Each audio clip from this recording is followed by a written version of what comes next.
cuffs are off, man. Hey everybody, Adam Rank here. What's up, friends? Daniel Dopp here from the Fantasy Focused Football Podcast over on ESPN. It's Fabs here, Michael Fabiano from Sports Illustrated. You know who you can trust if you've got some questions about your fantasy squad? Want to check out a cool show on YouTube that'll help you get ready for the fantasy football season? Check out the Get Right Fantasy Network. Check out the Get Right Fantasy Network. If you are not subscribed, what are you waiting for? You want to lose your league? Head on over to YouTube. Check out the Get Right Fantasy Network because they're doing everything they can to make you a better fantasy player. You got to get right with the Get Right Fantasy Network.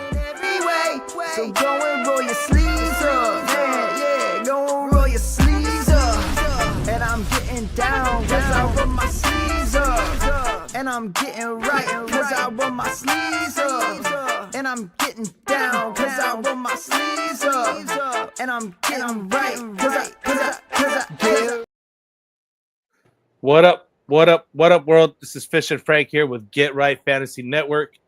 Welcome back to another episode. We're doing the Wednesday night buy, sell, trade show here. And as you can see, I have a new person joining me here tonight. We got Dylan in the house. Give a little bit of feedback, Dylan. Let them know what you're about here.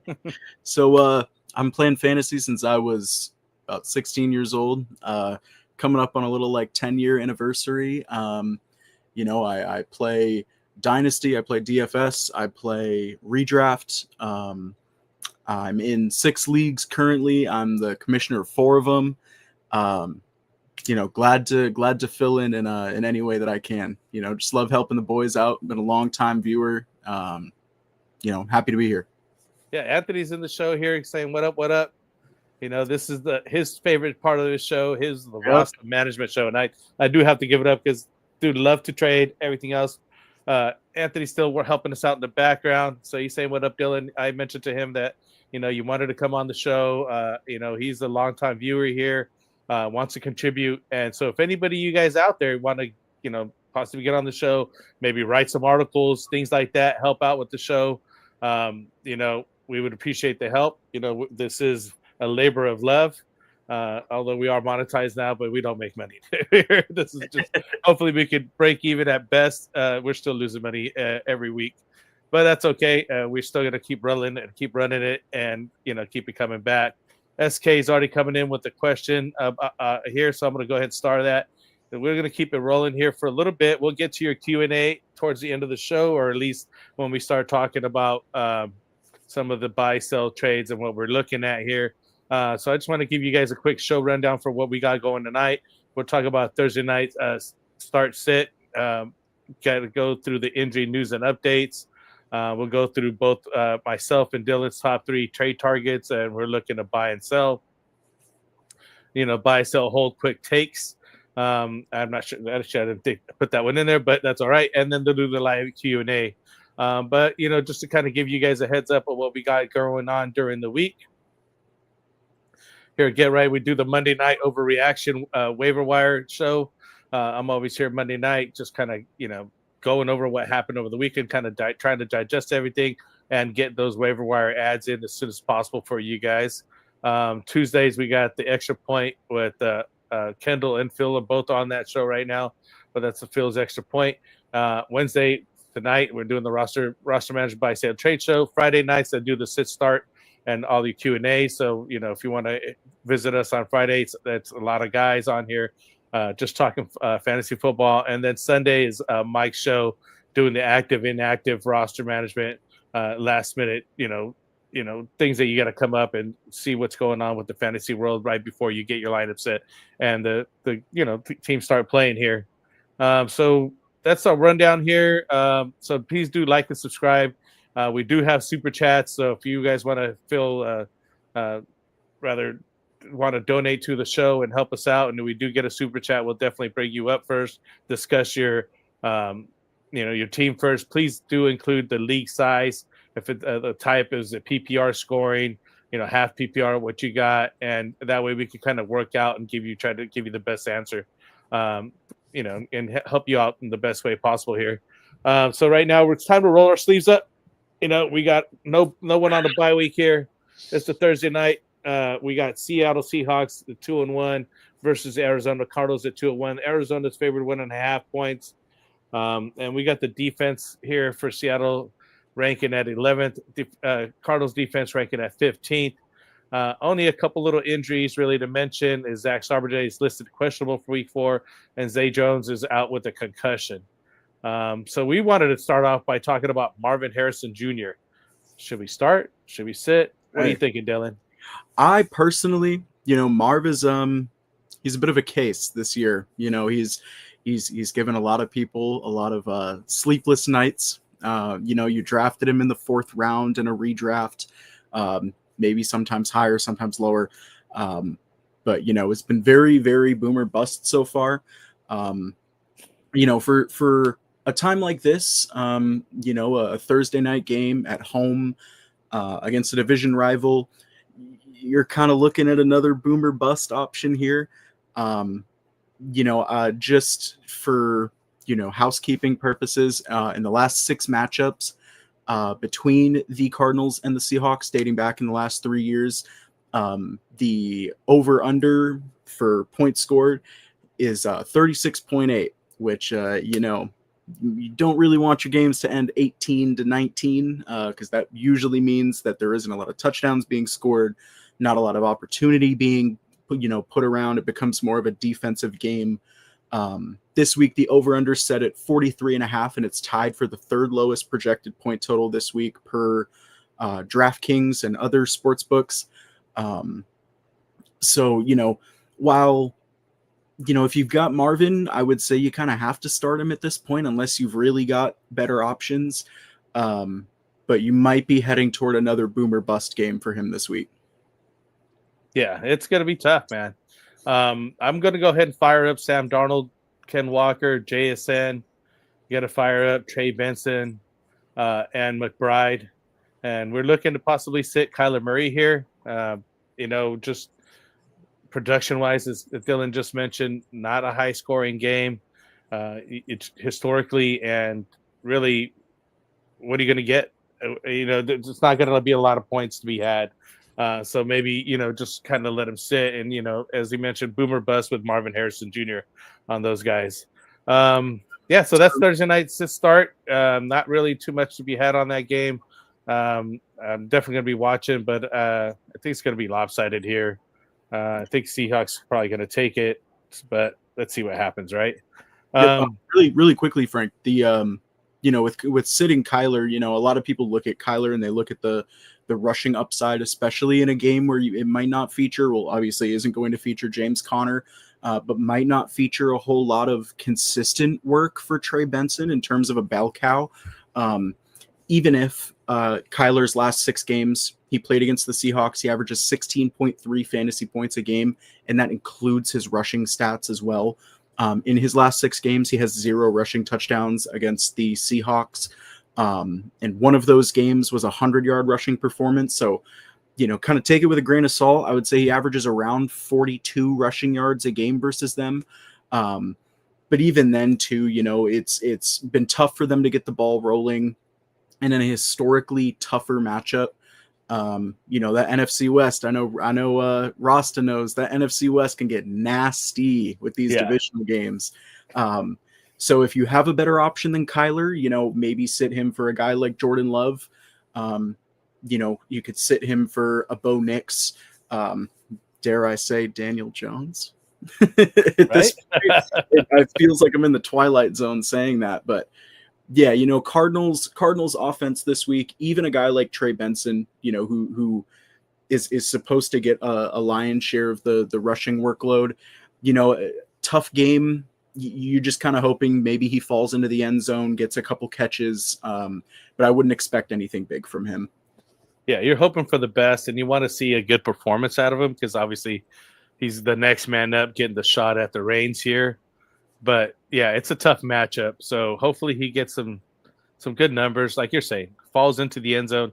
That'll be the upside to him for this weekend. Yep.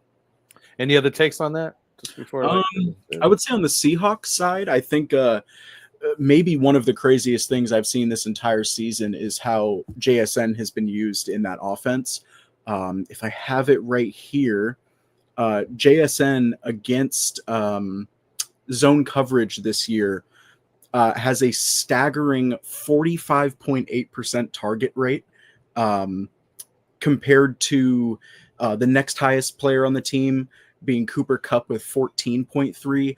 We're seeing legitimately unprecedented numbers of a target share for this guy. The Cardinals run zone at a 74.7% rate, which is good for 10th in the NFL. So a guy like JSN, a guy like Cooper Kupp, you're firing both of them up this week. And you're looking at JSN as potentially a top 5 wide receiver in the NFL right now. And I don't even think that's really a stretch in terms of fantasy value. I think you're going to get another performance where JSN's getting targeted 11, 12 times, might go over 100 yards again, especially with Will Johnson being doubtful for this one. Their second round pick out of Michigan. You could see a lot of JSN early and often. And if you got Cooper Kupp, I would say that he's probably a good upside flex play this week as well. So that answers Blake Jacobs' question here. He's talking in flex, half PPR, Cooper Kupp or Trey Benson. Yep, I'm definitely firing up Cooper Kupp. The Seahawks are 6-0 in their last 6 matchups. Some of these games get kind of nasty. And, in those cases, catches and yards are going to be tougher to come by.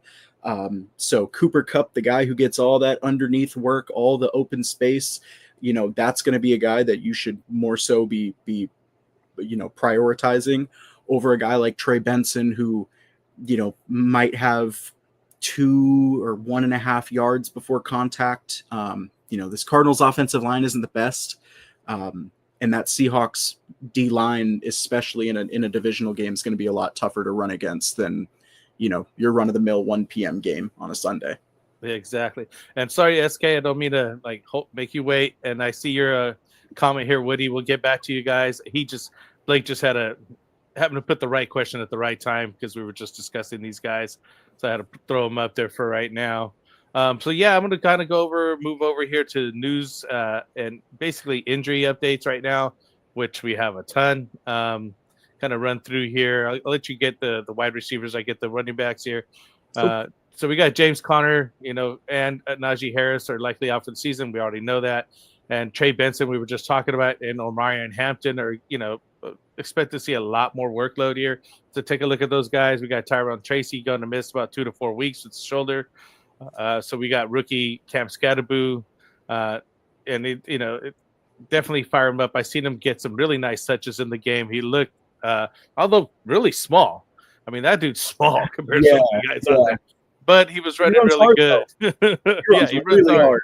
He reminds me of the Dallas guy that I even have somewhere on a freaking bench. He never gets enough looks, but he's really, really small. Deuce Vaughn. Yeah, Deuce Vaughn. He reminds you of some guy like that, where he's just like playing football with giants, basically. Literally. It says, I have a note. It says worth having off waivers, but Cam Scatterboo's widely owned. He's not a waiver wire guy.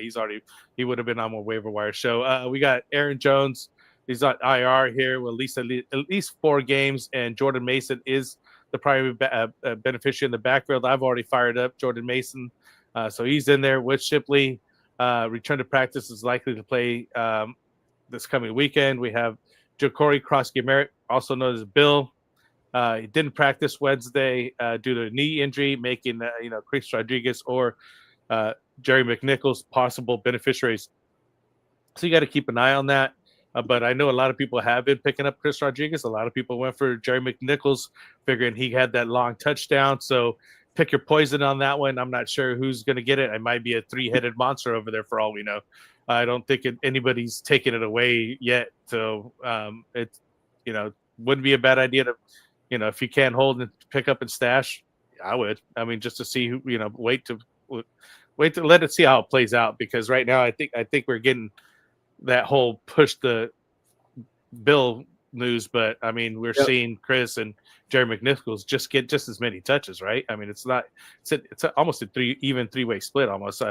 No, Jerry McNichols is getting the least, but I mean, Chris Rodriguez is right there. Yep. DeAndre Swift here with the Bears is limited practice due to hip injury, so we got to keep an eye on him. And then we got Josh Jacobs managing an ankle injury issue, but is expected to play week 4. So fire him up with the Packers. Just keep an eye on it. Double check here on Sunday morning or Friday just to make sure that whether or not he's off the injury. So go ahead and take it away with the wide receivers. Alrighty, so we got CeeDee Lamb with the high ankle sprain, expected to miss multiple weeks. Is going through a tough situation. He could definitely be an IR candidate. It wouldn't surprise me. I haven't heard much currently about if that plan is too concrete or not yet.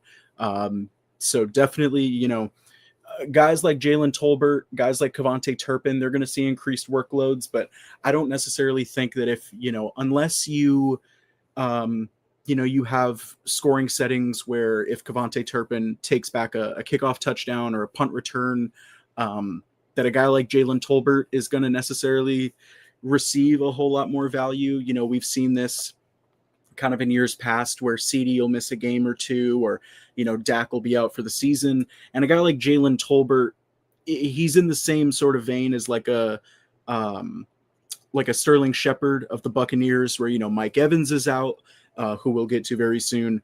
But just not a guy that, this isn't like a running back scenario, like a Trey Benson, where it's the next man up. That offense is going to look a lot different.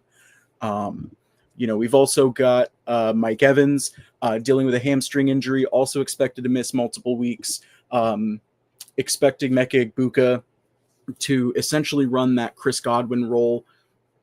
Still, Cade Otton has been a little bit of a disappointment this year, but he should also see an increase in targets. Maybe we'll get a little bit of Bucky Irving in the slot, or have Rachaad White feature in a little more. As for a guy like Sterling Shepard, I'm not necessarily looking to run to my waiver wire to pick him up. After that, we've got Terry McLaurin has a quad strain and is consulting with a specialist. It's putting his week 4 availability in doubt. A guy like Debo definitely will fill into a larger role. Zach Ertz could see increased targets. As you were saying, Jeremy McNichols could definitely play out there converted from wide receiver. Bill, Chris Rodriguez, still guys that I'm not really looking to put all my chips in on yet. It feels like they really just want to ride the hot hand. Who else? Alec Pierce is in concussion protocol, unlikely to play. Alec Pierce hasn't done a whole lot this season so far. So he's, not someone that I would expect anyone has. Jawan Jennings missed week 3, had a DNP on Wednesday due to ankle and shoulder injuries. I would stay away from that offense just in general. Unless you've got a Christian McCaffrey, unless, Ricky Pearsall is also kind of his status is uncertain for their game. That entire offense is injured. Unless you've got Christian McCaffrey, there's really no reason. Mac Jones suffered. Up, right? Exactly. Mac Jones just re-injured his PCL. So who even knows? Like, I might be playing quarterback for them next week. Right. And then you've got Xavier Worthy, practiced in full and is on track to play in week 4 against the Ravens. I will say, coming back from dislocated shoulders, those are injuries that typically you want to sit out as long as you can. The Chiefs are kind of in dire straits, almost dropping one to the Giants. Looked ugly for 3 quarters. They dropped 2 of their first 2 games at the beginning of the season. So they're kind of bringing him back quickly, which there's a very high chance that he re-aggravates that shoulder. Maybe a guy that you would look to trade now that his name value is back out there, but definitely should give the Chiefs a good bump in production, and is definitely a guy that if you're looking to start him as a flex or something, I would be totally okay with that. Malik Neighbors held out of practice Wednesday, but expected to play through the shoulder. We got the word after the Monday Night Football game that it wasn't too aggressive of an injury. definitely something that is worth noting and worth keeping an eye on, but not something that should be expected to sideline him long term. De'Ami Brown didn't practice Wednesday due to a shoulder injury, a guy that, most people don't even have rostered. This Jaguars offense is currently one of the worst offenses I've seen this year. Yeah. Chris Godwin on track to make his season debut after practicing in full. Wouldn't surprise me if he's on a pitch count, coming back from, the slew of injuries that he got on that one play. The broken ankle, the knee issue that came along with it. Those are things that you're going to have to ramp yourself up. If you've got Chris Godwin, I know that, you drafted him, you put him in on IR, you're excited to finally get him back into your lineup, but I wouldn't immediately start him yet. Allow himself to get ramped up. And don't sweat it. If Chris Godwin goes off for 25 points this week, that's nothing that anyone could have really guessed. These injuries, they're tough to come back from. And then Teteroa McMillan didn't practice Wednesday due to a calf injury. His status is certainly in doubt for his game. Jalen Coker's still out. Xavier Legette, healthy scratch. Still dealing with a little bit of a hamstring, but also not playing that great. It's just an offense you kind of want to stay away from unless you have Tet and he is healthy and playing. But that wraps up the wide receivers. Yeah. Just want to give a shout out here. Blake Jacobs, I like the stats along with the explanation. We'll be subscribing. Appreciate that, brother. Thank you, brother. Let's do it. Let's get some more of that going on. Please like and subscribe as always. Now into the quarterback injuries here. We got Jaden Daniels considered day-to-day with the knee injury, but he should be good to go. It was limited practice. Marcus Mariota will start if Daniels is out. So let's just keep an eye on that. Brock Purdy, I think you mentioned him a little bit ago, but he is expected to return week 4. So, with Mac Jones re-aggravating that PCL injury, it was going to get ugly over there for the 49ers had Brock Purdy not returned. Because I forgot who I mentioned on Monday's game, who's their third quarterback on their roster, and it wasn't going to be pretty. Yeah, it might be like CMC or something. I don't see how they've got their 3-0. I don't see. That's just amazing to me. It's insanity. It's just like this 49ers team, man. We've seen this 49ers team lose Ayuk for 1 week, and they tailspin out of control, and now their whole team is hurt, and for some reason they're just winning every game. So still holding it strong. Yeah, I don't get it. I don't see how it's going on. Literally everybody's hurt except for CMC, which is kind of strange to say. The craziest thing. He's the only guy that's still healthy for them. I don't know if you would have told me before the season started that Christian McCaffrey is the only healthy 49er and not the only injured 49er, I would have said you're crazy. There's no chance. So I'm gonna stop for 1 second because I wanted to pull up this guy's stats right here. So we have JJ McCarthy is expected to miss 2 to 4 more weeks with the high ankle sprain. Carson Wentz will continue to start here.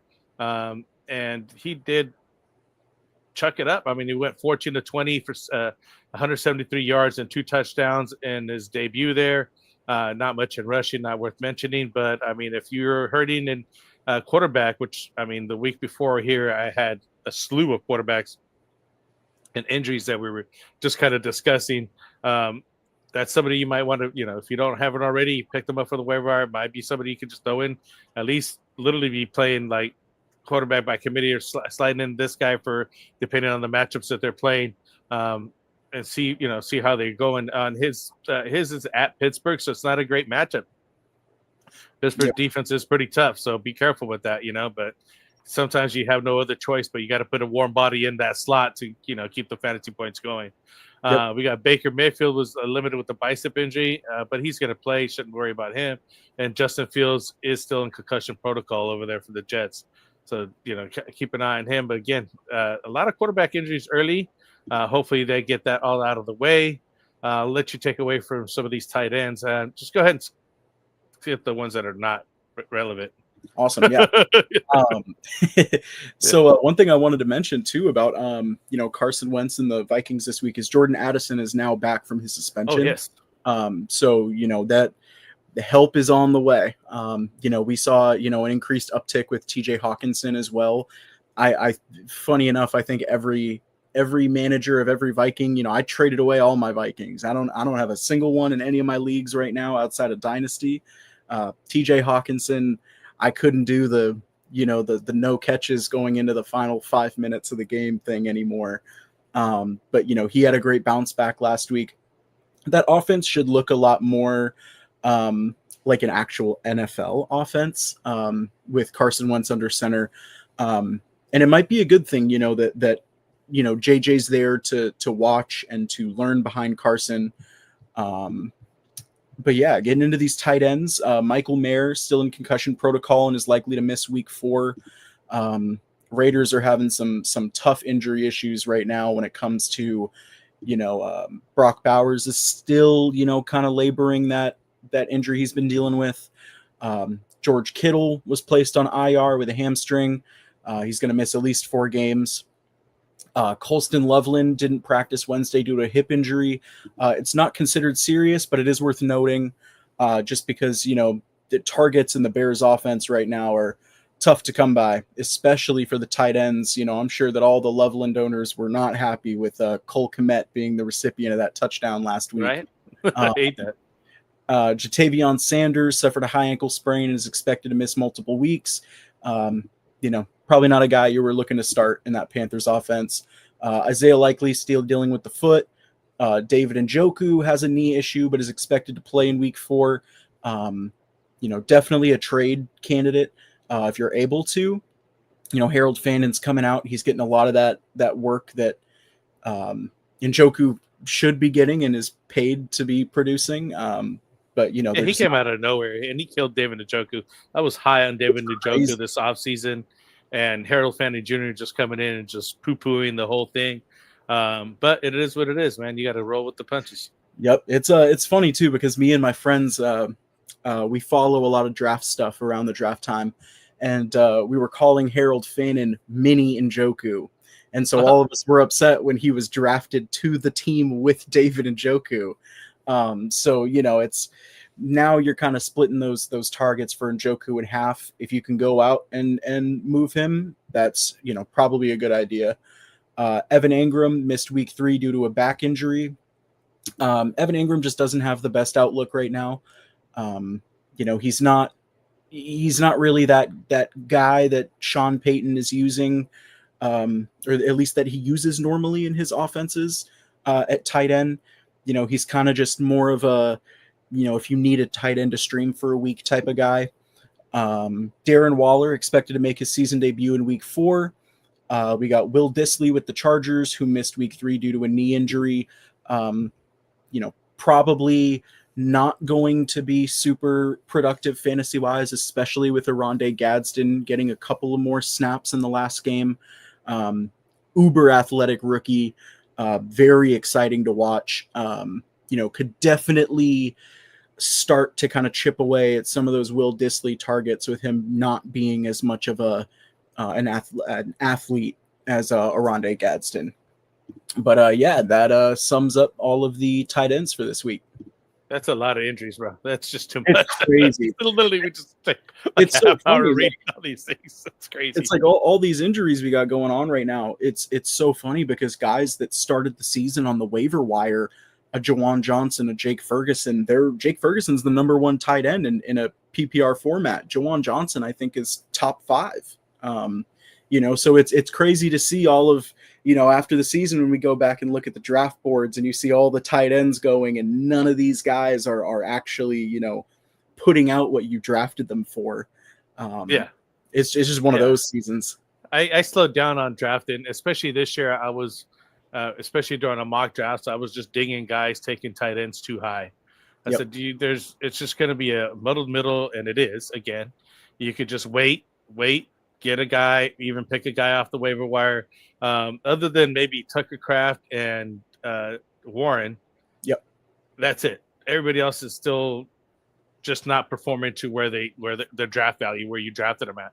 And buyer beware. Be careful. Be careful out there. Anyways, time to pay some bills real quick, though. I want to kind of give a quick read here for our guys at Underdog Fantasy. They do sponsor the show here, so go check out. That's the best and easiest place to play fantasy ports. We enjoy their best ball draft tournaments and the live stream them all off season, right? So all the best ball leagues are where you just draft your team and that's it. There's no season long term commitment, no waiver wires, no trades, no weekly lineup setting. You just draft hundreds of teams if you like, and it doesn't replace your redraft or dynasty teams that you manage. If anything, can help you prepare you to understand what the player values are and average draft positions are for your regular home league drafts. I do a ton of those. And now we're in season, so we enjoy doing the pickup contest where you simply pick higher or lower on player stats like total yards or touchdowns. The current promo right now is play 5, get 50. So go to underdogfantasy.com, sign up, use our promo code GetRight. And take a look at them. They're the guys that are out there for us right now supporting the channel. So if you could support them, we greatly appreciate it. Again, new customers are getting play 5, get 50 bonus right now. So with that said, we're going to get into here our buy lows, sell high, our target guys. But I want to, kind of go back. I know that you guys have been waiting patiently here in the chats to kind of go over these things. I want to say what's up to Jesse Hernandez. Welcome back, bro. I remember you from last year as well. We got some other chats in here that I'm going to mention here, kind of star. But let's get back to the top because I think we had SK here said, should I start Keenan Allen over Jamar Chase half PPR?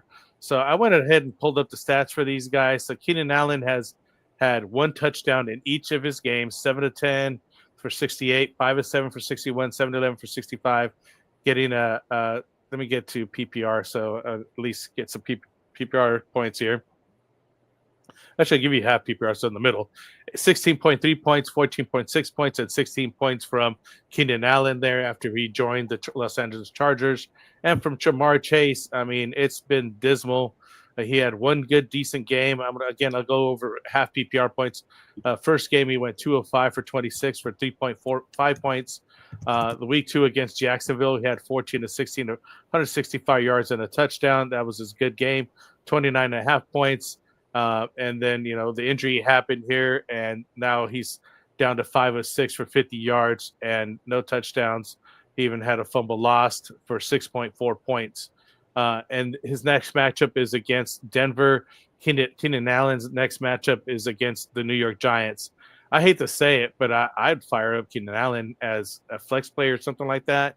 I still wouldn't sell Jamar Chase. I'd actually buy Jamar Chase at this point.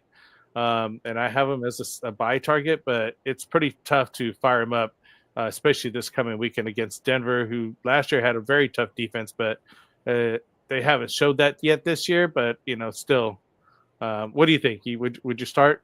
Would you sit? Which one are you going with? And it's such a tough question, because Jamar Chase in his history with Jake Browning averages 65 yards a game, still averages 6 catches a game. Gets about half a touchdown a game in terms of just his raw, statistics with Jake Browning. And it's so tough because I was mentioning it to you earlier before the show, not starting a guy like Jamar Chase, trading a guy like Jamar Chase, you're sort of admitting defeat to yourself. And I think, maybe personally, I think if it was, 5 minutes before game time and I needed to throw someone in, I'm probably throwing Chase in still just because, this guy, he's a different breed, so much upside, right? There's so much upside. Pat Surtain's been dealing with a couple of little nagging injuries here and there. The Broncos defense hasn't looked as aggressive as they should. They're not kind of flying around like they were. And Keenan Allen, kind of regression to the mean when it comes to touchdowns. I know that he's the Herbert, safety blanket guy. I just think, if you're looking for a flex play, then I would probably go Jamar Chase. I'd shoot for that upside. But if you've got, say like a George Pickens and a Tedero McMillan as your first 2 receivers right now, then I'd probably start Keenan Allen. I would say if you've got like a George Pickens and Marvin Harrison, you definitely want to lean that safer guy.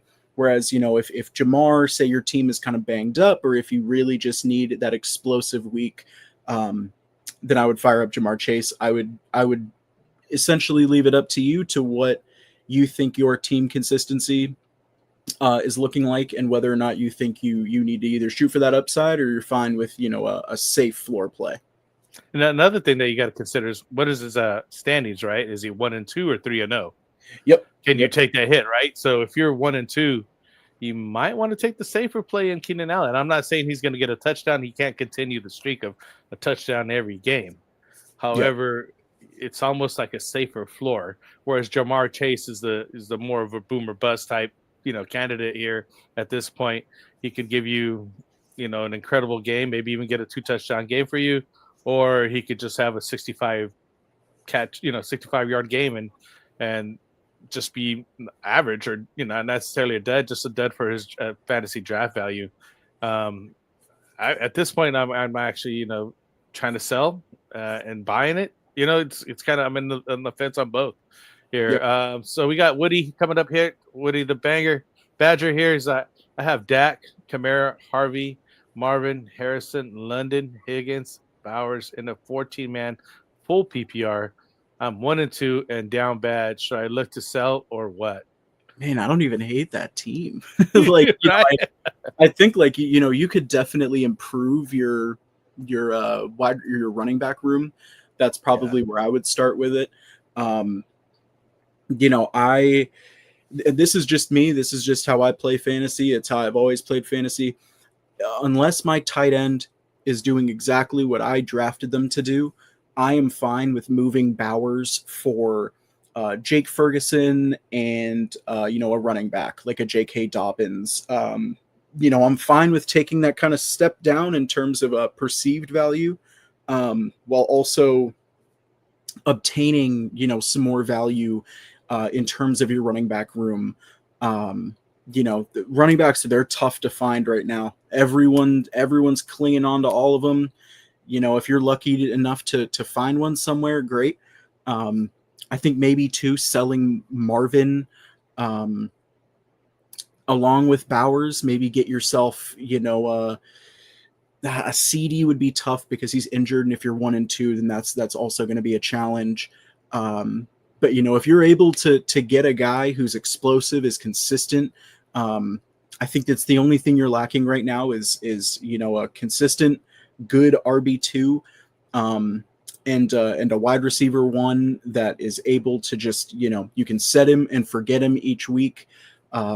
You know, maybe look for like a Roma Dunze if you could. I don't know who your backup tight end is, or if you have one. But, you know, if you made a deal of Bowers for Roma Dunze, and maybe if you could get like a Juwan Johnson or something like that, I would definitely do it. Bowers right now, he's not scoring you more points than Jake Ferguson is, and that's just, you know, that's the name of the game at the moment. But a lot of people, they've got name value. Yeah, I'd be moving on Higgins. Personally, I mean, we were just talking about Jamar Chase. Higgins is definitely going to be hurting the rest of the way, and that's who I'd be moving on. Harvey, having him as a starter is like, he's more of a Dynasty league guy to me, especially a 14-man PPR. You don't know, he's going to be a later half of the season to have him get more fired up, get more touches, more looks. So you're definitely going to have to be looking for Harvey. I wonder who's on your bench, or, you know, obviously the waiver wire is pretty slim with the 14-man setup. So you're definitely going to have to sell. You're definitely going to have to package some guys up, you know, and, you know, hopefully somebody's buying. That's the other thing. It's like you're selling low. You're not at the high sell point. I would still keep Brock Bowers. I think he's better days ahead. You know, even with Geno Smith throwing, you know, having good game, bad game, good game, bad game type situation. That's what you're going to be having. That's what you're going to have to deal with them with this year. But, and hopefully Ashanti Genti gets his, you know, act together, gets into NFL like gameplay, like, and it could be the offense just not letting him get tackled 4 feet behind the line. You know, like, literally, come on, give the guy a chance here.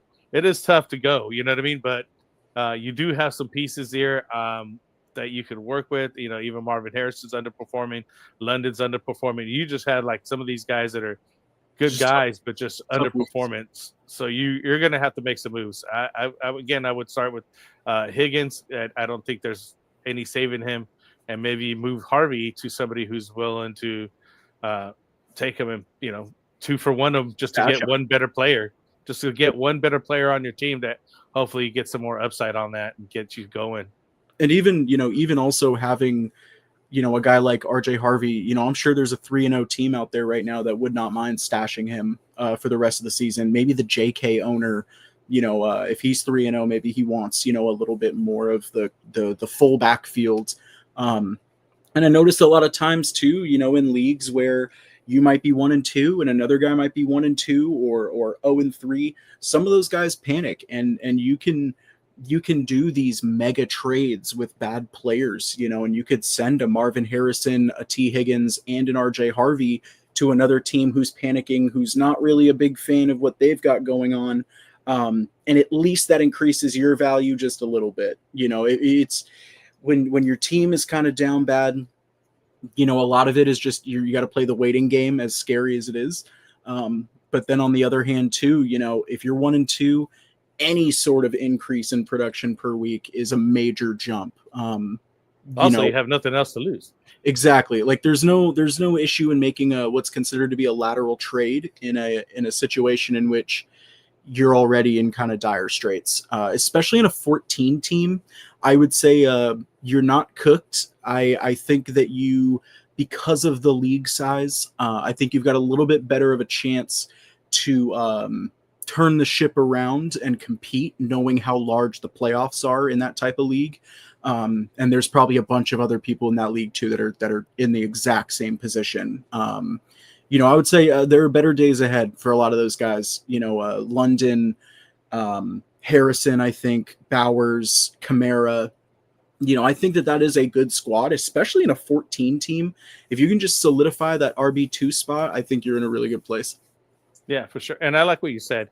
Go look at the other teams that are in the same position you are, and I'm sure they're probably struggling or willing to make some moves. So sometimes teams just don't gel. Like you'll have one week where these guys going off, the other guys are down, and the other guys are up, and your other guys that did well last week are down.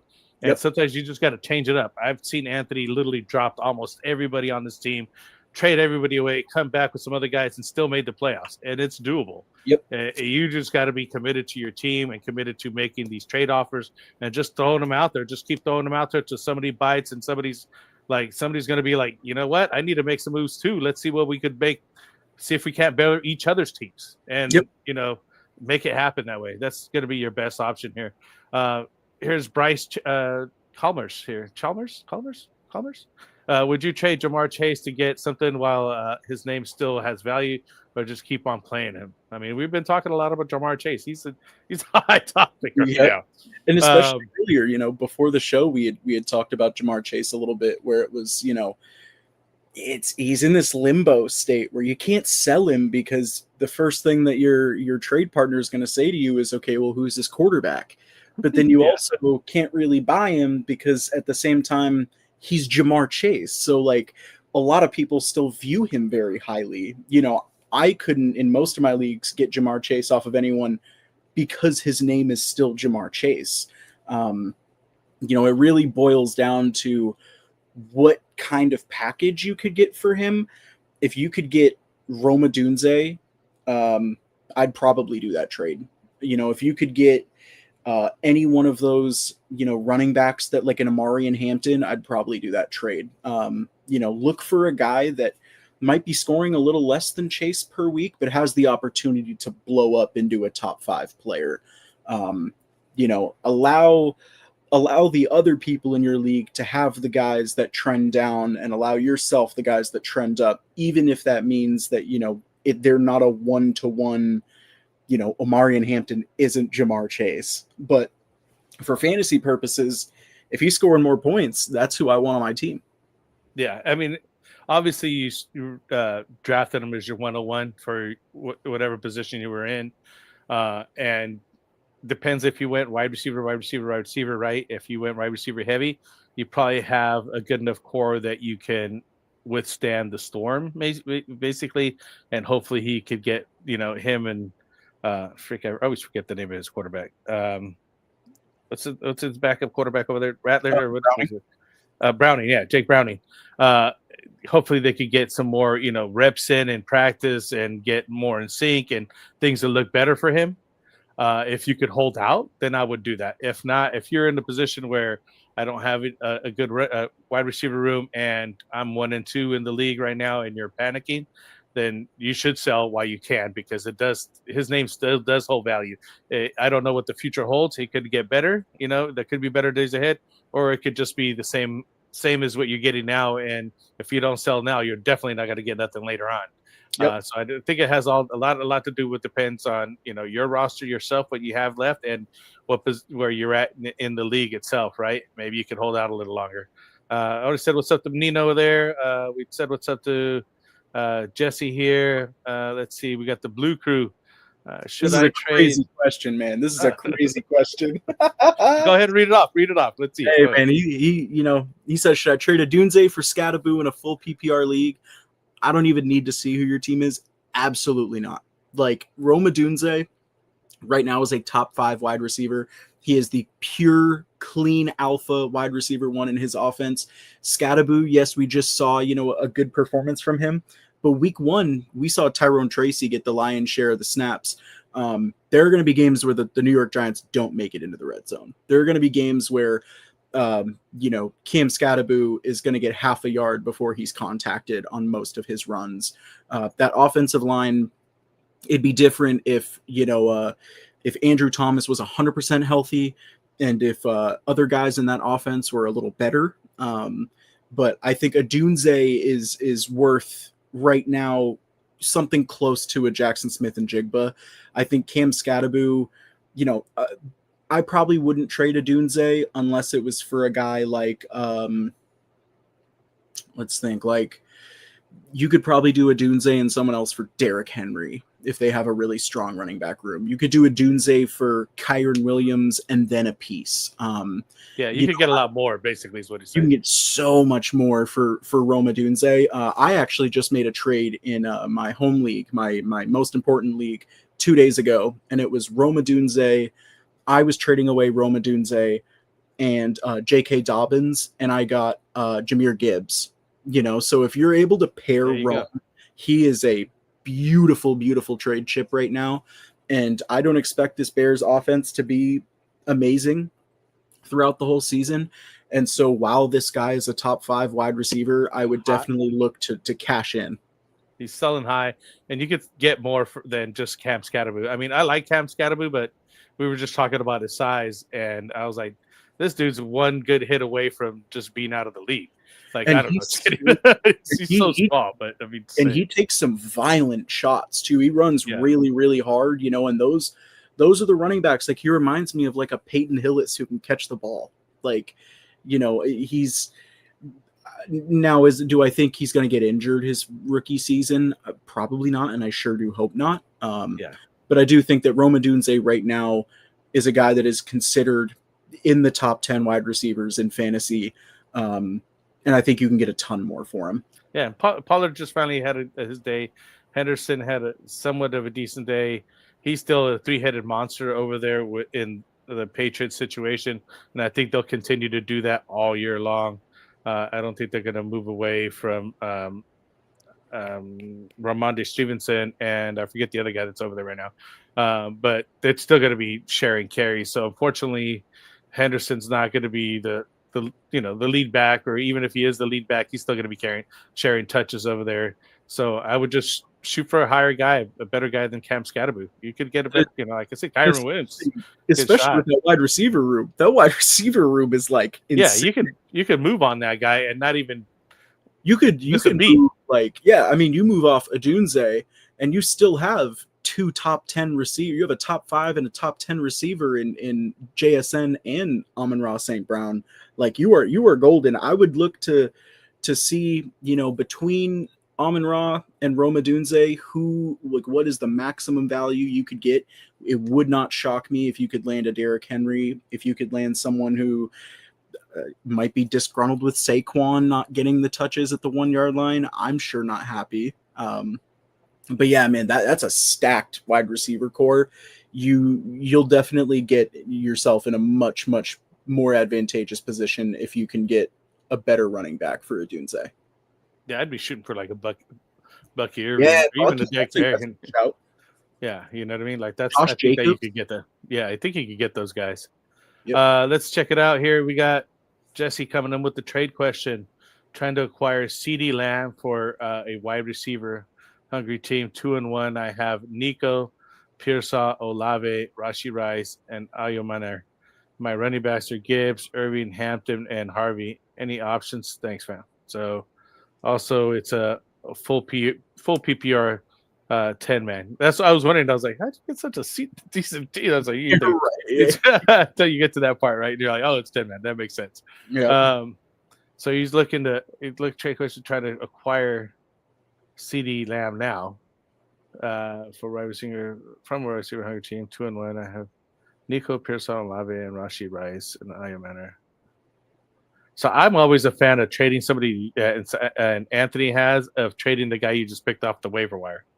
So if you need to move somebody, trade Ayomaner right over to them. So you're like, hey, here's a guy. It's free. He's yeah, exactly. It didn't cost you anything but a waiver wire pick. And he's had a touchdown in the last 2 games here. He's looking to be a solid, basically wide receiver 2 going the rest of the way.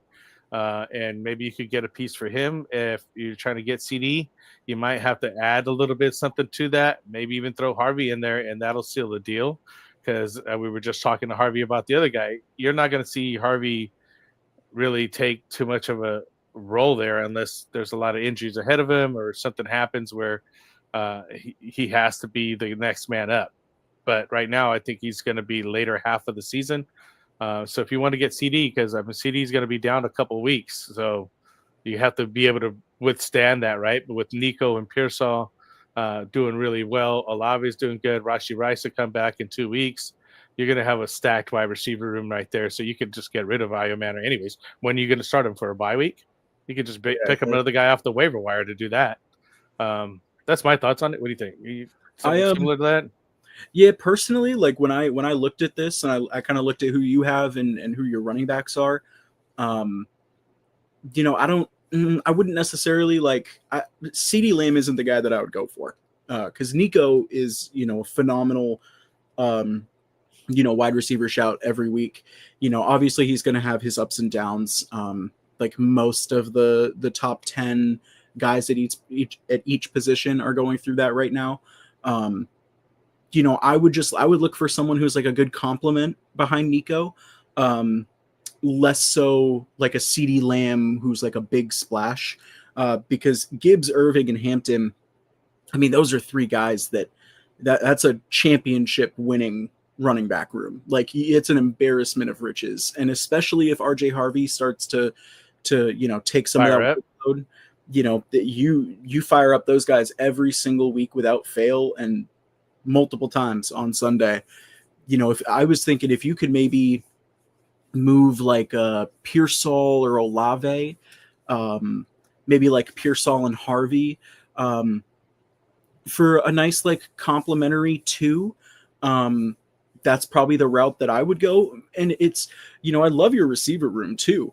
It's just that, a lot of these guys right now are either injured or Rashi Rice isn't available.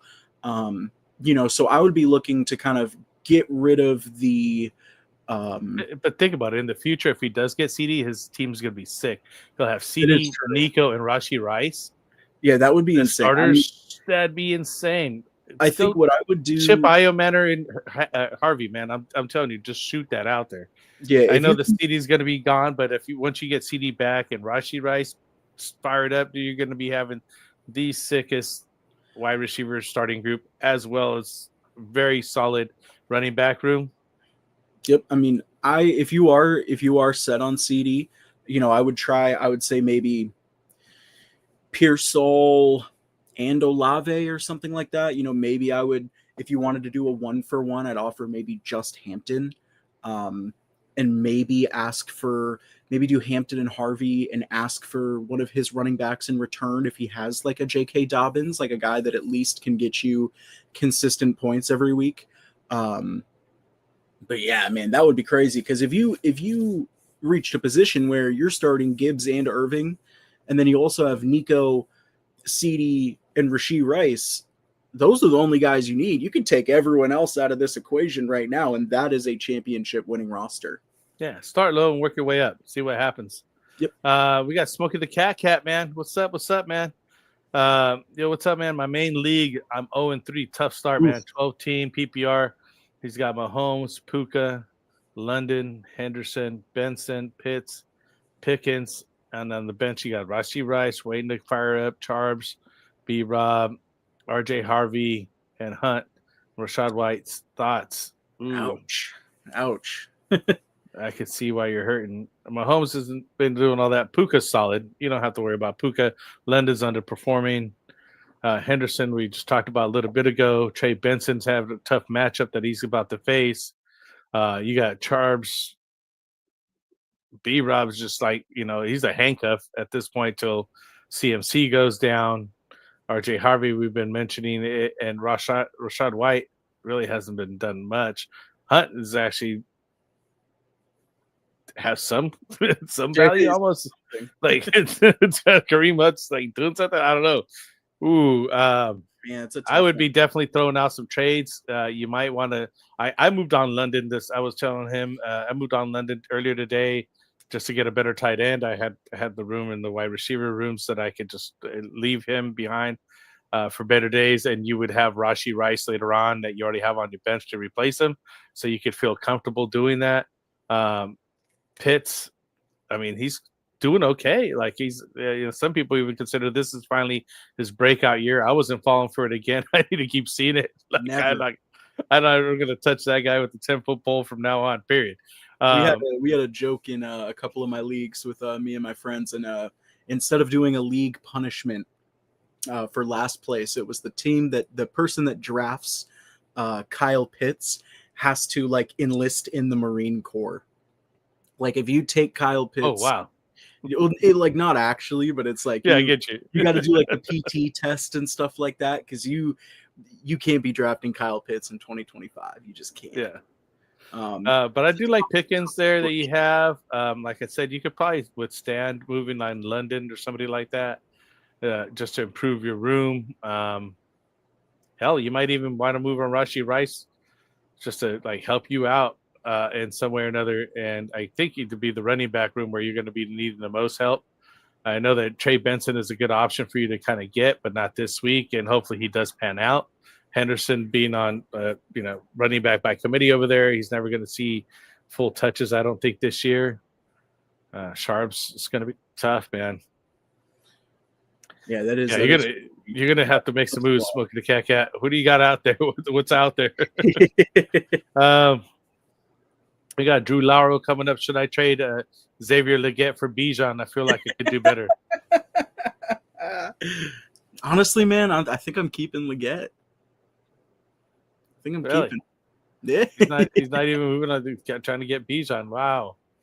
No, he's playing. Drew's I'm playing. I know. I'm playing. Jordan Mason or Cam Scatterboo rest of the season full PPR. Ooh. I'm gonna go Jordan Mason. Only because Tyrone Tracy will come back and eat into Cam Scatterboo. Cam Scatterboo is not necessarily going to be the number one over there for the team rest of the season. But the next couple of games he will be, at least 3 to 4 games. Jordan Mason has full reins over there in Minnesota now. He's the guy. I would probably say I would go with Jordan Mason as well. Like if I think thankfully, like you kind of have the chance to just wait on it at the moment. Because if we're talking exactly for the rest of the season, make the prediction right now. That's a really tough question. But with Jordan Mason, at least that he's getting all of the goal line work. He's getting all of the passing work. The offense is looking a little better. And there's still that huge question mark of Jackson Dart right now. Is Jackson Dart going to be more apt to throw checkdowns? Is, when Tyrone Tracy comes back, are they going to take Cam Scatterboo out of that third down, passing role and insert Tracy back in? I think there's a couple more question marks around Scatterboo especially with the fact that I just don't think that team is as good as the Vikings. I would say until further notice on both of the Tyrone Tracy and the Aaron Jones injuries, I think it's got to be Jordan Mason. Yeah, I'm rolling with Jordan Mason. Easy. Mr. Magic coming in. Guys, help. What do I do with Chase Brown? I'm in the same boat you are, Mr. Magic. I have a Chase Brown, and I'm 102 with that team because of Chase Brown. I believe it, had he scored what he should have scored, I would have won 2 of those games easily just by a couple points. I didn't lose by that much, and that's the problem because I know he's the one that lost it for me. Am I firing him up again? I'm not. I put him on the bench and just kind of waiting. I'm waiting to see him holding. I'm in a holding pattern with him. I think he has the potential and can do it. I just think that the team there just needs to kind of get behind the backup. I can't keep forgetting his name. Yeah, Browning. Yeah, Browning. I just can't think of Browning's name for whatever reason. But once they get kind of gelling with them in a week or so, 2 weeks, whatever it takes, Chase will be better. The rest of the team will be at least better. At least we'll know what we're going to get out of that team. It's not going to be terrible. You know what I mean? It's not going to be the worst thing in the world, but I'm benching till further notice. Uno gas. Yo, what's up, Uno gas? And he's like, hello, Drew. I was thinking of trading him for just to see if it works. Was about to shoot Harvey and okay, perfect. And Hurts and Brown. And for like Jacobs, find a QB needing team. There you go. That's Is that for what trade was that? That was for Jesse Hernandez that was up here with this whole trying to acquire CD Lamb situation. So yeah, I wouldn't hate that. I wouldn't hate that. AJ Brown, there's better days ahead. And I also think with Chase Brown as well, there's better days ahead. He's definitely a hold. You can't sell him. I would be looking to buy him if I was a team that had 2 solid running backs. It's just, they're gonna go through their growing pains with Jake Browning. We've seen before that this Bengals offense can run with Jake Browning. And that players can be fantasy viable. I think the good thing, though, is that Chase Brown's still getting all the snaps. Last week he had 4 catches on 5 targets. It is tough when you're getting blown out by 40 points. That was a horrendous matchup. But I do think they'll start to gel with him. That offense will be a little more successful. And you do have a bona fide goal line running back. I look at him the same way as if Tyrone Tracy had no Cam Scatteraboo behind him and it was just his offense. That's kind of how I'm looking at it. He's getting the receiving work. It's not like they're giving his touches to anyone else. You gotta wait for the team to warm up a little bit. And I think they will. The Bengals love to be horrible the first 4 weeks of the season and then randomly look completely different after their bye week or something like that. But I'd hold him. And here, Mr. Magic came back with what I do with the Chase Brown. He had a follow-up. Should I package him with Hurts to grab a high-end running back wide receiver? Can I grab Goff and Fields off waivers right now? I would go get Goff. Fields has got a concussion, so I don't know if I could grab him. But Goff's got good numbers. And should you package him? I would package him. If you feel like you got to move and you have the running back room to replace him right now, shoot him. You know what I mean? Like while he still holds some value, again, things could improve and he could be better later on, or he could just be a dud for the rest of the season. James, sorry, I just wanted to add in too that if you can go and get, say, just to throw a name out there, Bucky Irving, right? I think a lot of people like to look at Bucky as he's not in that S tier and he's kind of at the end of that A tier. Yeah. So he's one of the more acquirable running backs, even like a Breece Hall too. If I could package Chase Brown and Jalen Hurts for, a Bucky Irving, I kind of look at it like this. On one end, you've got Team A who has Jalen Hurts and Chase Brown, and then there's Team B that has Jared Goff and Bucky Irving. Which position would you rather be in? I think I would take the Team B side with Jared Goff and Bucky Irving. It's just because Jalen Hurts too, they're not throwing the ball as efficiently. They don't seem like they care about throwing the ball. I think they're they're not that explosive high yardage offense, at least so far that they have been. I think it's, they're winning games by having time of possession, by running the ball, by, using their defense to hold teams to, less than 20 points a game. And I think Jalen Hurts, it's going to affect him. I don't see Jalen as being like finishing as like a top 3, top 4 fantasy quarterback this year. Yeah, no, I haven't seen it, and they haven't needed to. They don't. Yep. That's why AJ Brown's hurting, because that's one good game. And finally, you could almost sell high on that guy. It's like they're going to continue to run the ball behind Saquon. It's safest bet. The dude's a beast, and why wouldn't you? And there's always one team each season that you're like, you guys have all this talent. Why aren't you using it? They're 3-0. Like, they don't need to. They're in the business. They're in the business winning games. From KC was like, you guys didn't even get 100 yards. It's like, we won the game, bro. We won the game, and they're undefeated right now, and they're going to continue to do this every week until the formula is working, and there's no reason to change it. And that's what sucks about the modern NFL and the NFL in general when it comes to fantasy is sometimes the teams with the best players just want to win the games. That's it. They don't care about doing it. Doesn't have to be pretty. You win the Super Bowl, you don't care if you score 100 points or 3 points, as long as you win the win. Yep. That's it. Win, baby. So you had James Bond here. What's the best running back targets for Chase Brown? As far as I'm looking at, he's right around Javonte Williams area, Chuba Hubbard, Travis Etienne, Trey Benson. That's kind of the area. I think you could even go down to like a Jalen Warren or Alvin Kamara at this point, just to get.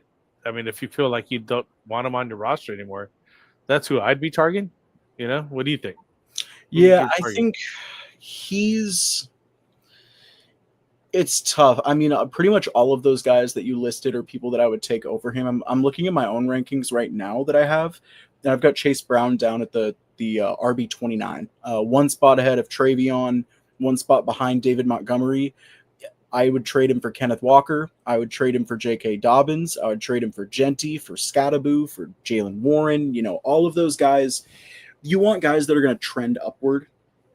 And for Chase Brown, it's for Jalen Warren, Chase Brown rest of the season. I like Jalen Warren, and it's just because you're essentially getting the same player, but you without don't the risk. Without the uncertainty.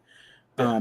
Chase Brown will get better. I don't think right now is when you should trade him unless you're in a dire need of a win.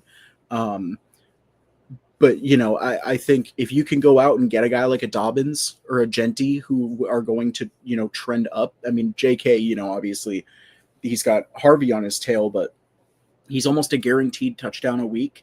And I'm telling you, like, it is so much better when you watch J.K. Dobbins score a touchdown on the first drive of the game and you're like, all right, I can calm down now, versus having to sweat out a 8-point Chase Brown performance, just hoping they give him the ball, in the flat or something like that. It's I'm willing to pay a little more for that peace of mind.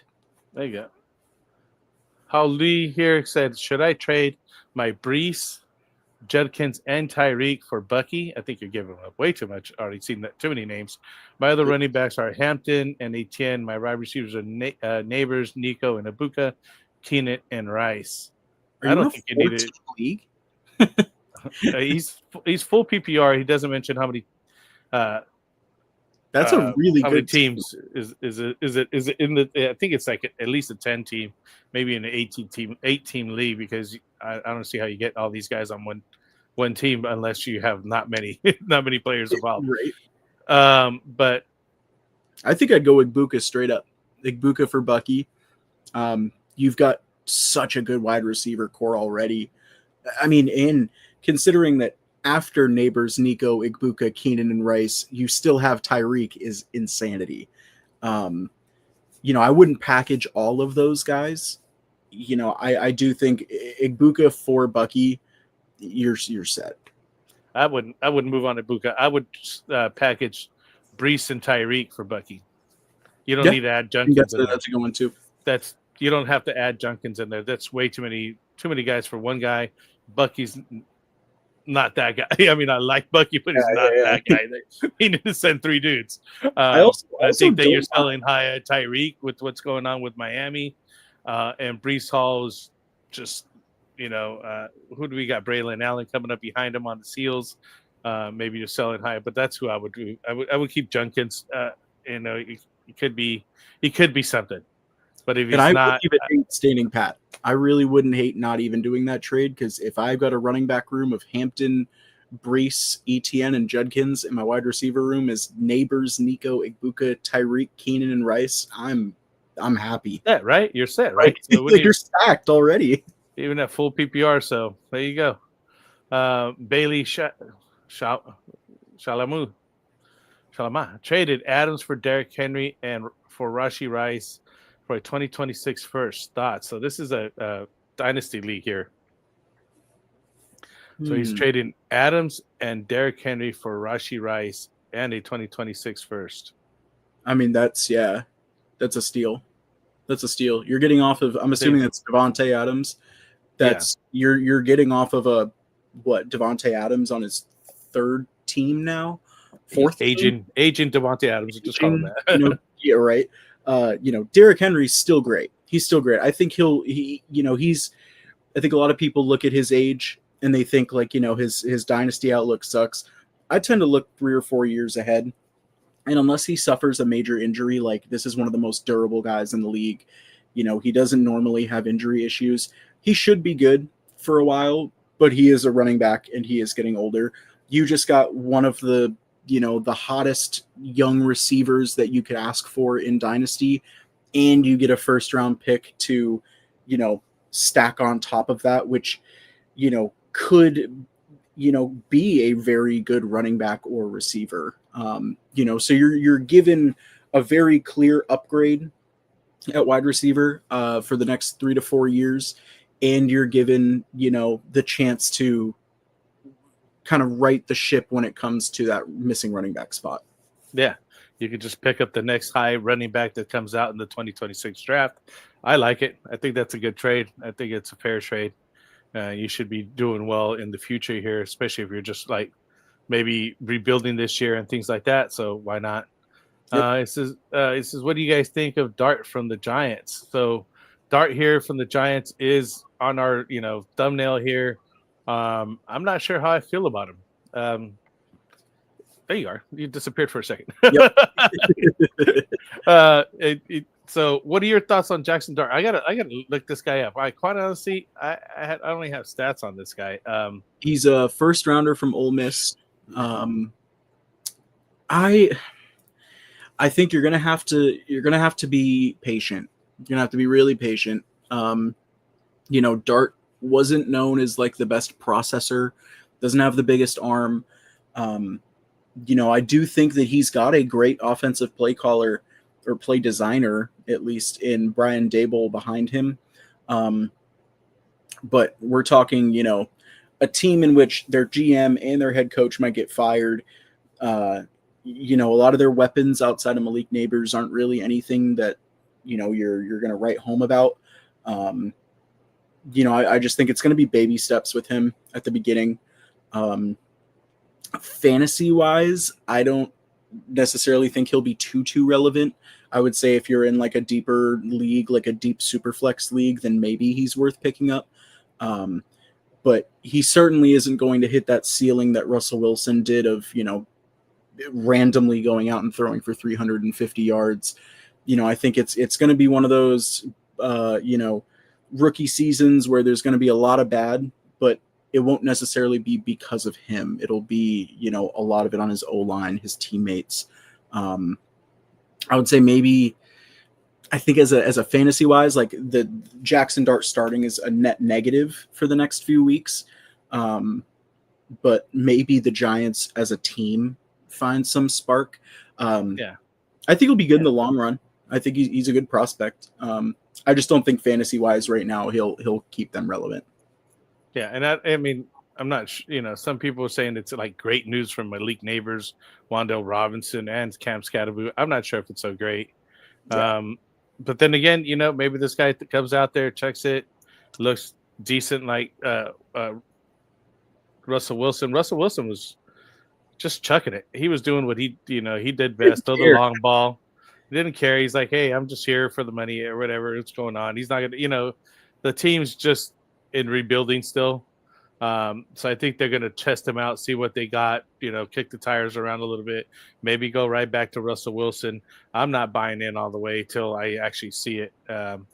And if I miss out on this year, that's fine. I'm good with trying to draft him again next year. That's my exact thought with Travis Hunter. I know a lot of people right now. Travis Hunter's been a big name in fantasy in terms of what people should do with him. And I remember one of my close friends asked me before our draft, like, hey, what do you think of him?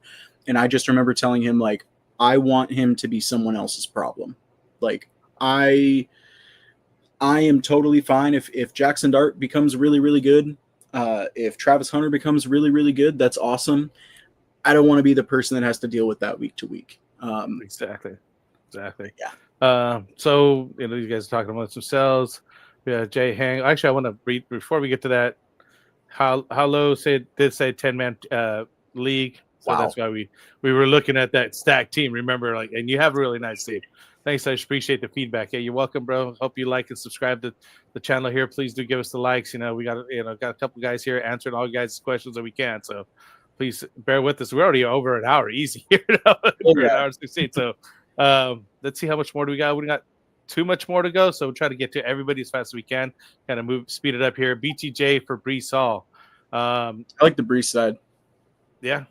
Like I just hasn't been there this year. It's and that's the worst part. It's mental for him. There's so much that you can tell from when Trevor throws him the ball that I don't know if he trusts him. And that's horrifying news for anyone that owns Brian Thomas. Is it the wrist injury? I mean, is it like he's like short arming these catches? It's like I think he got what was it, week 1 or was it preseason? He got hit pretty well in one of those starting games. Trevor threw a ball across the middle, didn't really put it in a great laid spot. Him out. Yeah. And ever since then, he genuinely has been scared to catch these throws. I don't think that he trusts Trevor to protect him. And I think that is a big, big mental issue that does not course correct itself in a couple of weeks. If you can get Brees Hall for BTJ, oh my goodness, you just won the lottery. So he just went and he said, I traded Turpin and Johnston for JJ. Is that good? This guy also Turpin and Quinton Johnson.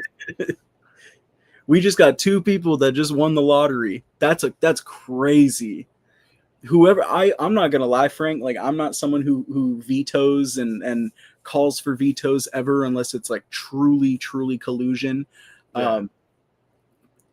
That might be one that if I made that trade in my leagues, it's getting vetoed 100%. Yeah, somebody would be looking at that, be like Kevontae Turpin and Kevontae Turpin's not even startable. Unless you're in like a punt return yardage league. There's something going on with that. Somebody's got to be looking at that. Yeah, that's crazy. But you did win the lottery, like you said. Mike said, should I trade Jamar Chase for Bucky full PPR? I'd do it. Yeah, I would. Just move on. Just like get her done. I mean, we're so inclined at this point. SWA, should I trade London and Javonte for a wide receiver upgrade this week since I got deep running back room, or should I keep holding out, hope London will start playing well? And of SBJ, target. Yeah. I was like, wait a minute. Yeah. If so, who should I target? Oh, thank you for tuning. I was like, what was that? I was like, did I miss it? So let's go back to the beginning. Should I trade London and Javonte for a wide receiver upgrade this week since I got deep running back room, or should I keep holding out, hope London? I traded London already. And he should be better later on. And I think that you could move on both of them to improve your wide receiver room if you're already deep in running back. So why not? Like, you want to keep improving your team as you can throughout the season, because at the end of the, check your bye weeks right now. Check who the matchups are when you get to the playoffs, who your team's going to be facing. So that way you go after the right people that help you in the playoff situations. So if that helps you to make the trade of who you're going to go after, that's who you should be looking at. Start planning way down the line now, because if you got a good running back room, deep running back room right now, that's hard to find. And if you're just improving your wide receivers right now with some guys like London and Devontae that you can, I mean, Devontae's doing good, but I mean, if you got a deep running back room, which tells me you got probably better, then you should be able to get something pretty decent for that guy that's going to help you much further down the line, especially in the playoff scenario. So that's what I'd be looking at. Any other? No? Yeah, we're good. I think London. I think London's a guy that you could hold if you want to. I think that there are better days ahead for London. He is struggling, but he's getting the targets. They just got to get their offense sorted out. That Vikings matchup, Brian Flores. There is no such thing as throwing a deep ball over Brian Flores. His safeties do not give those up. So I think. It has been a little spooky for Drake London so far. I think if you have a deep running back room, if you're in like a 10 team, 12 team, 14 team, that's the type of thing where you can now charge extra. You can charge interest on, those running backs because you don't have to trade them. And for a lot of most teams in fantasy right now, and I think Frank could attest to this too, one running back injury and your team might be losing every week. Like running backs right now, they're in a 10-team league. There's less than 20. Like not everyone gets two good ones. And so 12-team leagues, 14-team leagues are even more sparse. Yep. If you got a too hard to get. You can unless like your wide receiver core needs work and is like, you're starting guys that, otherwise you shouldn't be. With a better room, then I would just keep those running backs, or sell them to the highest bidder, start a bidding war. Someone is going to be willing to overpay, because if it's the law of averages. If you have the really, really good running back room, chances are there's a guy with a really, really bad running back room. Throw them on the trade block, see what you get, right? Yep. Time to go fishing. Yeah. Here we go. We got two more go, and we're gonna get out of here because they're already 122. I mean, it's amazing for the first time having Dylan on the show. Thank you for coming on here. But we got to close it out here. Super CNB challengers here. Should I trade away Chase Brown, Olave, and Dobbins for Kamara and James Cook? PPR. Chase Brown, Olave, and Dobbins for Kamara and James Cook. I would do it just for James Cook almost. I tell you what. Smash the accept button or send the trade. Do it. It's legit. James Cook. You go get James Cook. Yeah, exactly. And Kamara's not a bad fill-in since you're going to be losing Dobbins and Brown. You'll end up with James Cook and Kamara. Olave is just kind of like a toss-in at this point. I mean, Olave, he's bad offense, injured. Like, send it. Christopher Choi, would you sell high on Benson? Yeah, I mean, if he hasn't even played yet, if you could get a very decent piece for him, why not? If you can get it all depends. It all depends on what you have on your team. I mean, I see these kind of questions. I like to see what your team is, and your 10 team, 12 team, what you're doing. We need some more information on your thing, but if you could get a much better running back or a much better wide receiver because somebody's really hurting, like we were just talking about, running backs are scarce this year. So Trey Benson just got the shot. So even before it depends on your situation. But there's going to be guys out there taking a shot on Trey Benson, and they're going to be biting at the chomp to get him. Last one here for Troy Peters. What's up, bro? I remember Troy. Bro, I just need to get rid of DeAndre Swift, but I don't know who to trade him for. You hold him. That's going to be a tough one. I know it's frustrating, having a running back like that. I think I've got a similar issue right now with Ramondre. I traded for Ramondre. At least he was in a package for Tucker Kraft. But, with those guys, you really don't know what to do with them. All you can really do is hold. The running back rooms this year are just so scarce. There's not enough to go around. And if you have one, you're good. I think you could trade him for a receiver that's way better than he is. it wouldn't shock me if you could get Xavier Worthy for DeAndre Swift. But personally, I think holding him is your best course of action, because that Bears offense, Caleb just had 4 touchdowns. Like, if any of those went on the ground, that's, DeAndre Swift saves his week. But I'd say hold on. So, hold him. So on that note, we're just going to close it down. We didn't even get to our other notes. We put on about an hour's worth of work on some other stuff that we had to go on. Goodness gracious. But like I said, sometimes it's just hot in the chat, and we want to answer your guys' questions here. So I'm glad that everybody joined us here tonight. I'm not even going to bother with the Trophy Smack. Reed, come check them out, Trophy Smack. Go get some things. I want to shout out to Kendall VanDerBilt and the Fantasy Football Tavern, Phil Ruskin and the Extra Point. Their links in the description. Follow them as well. And on that note, keep like and subscribe.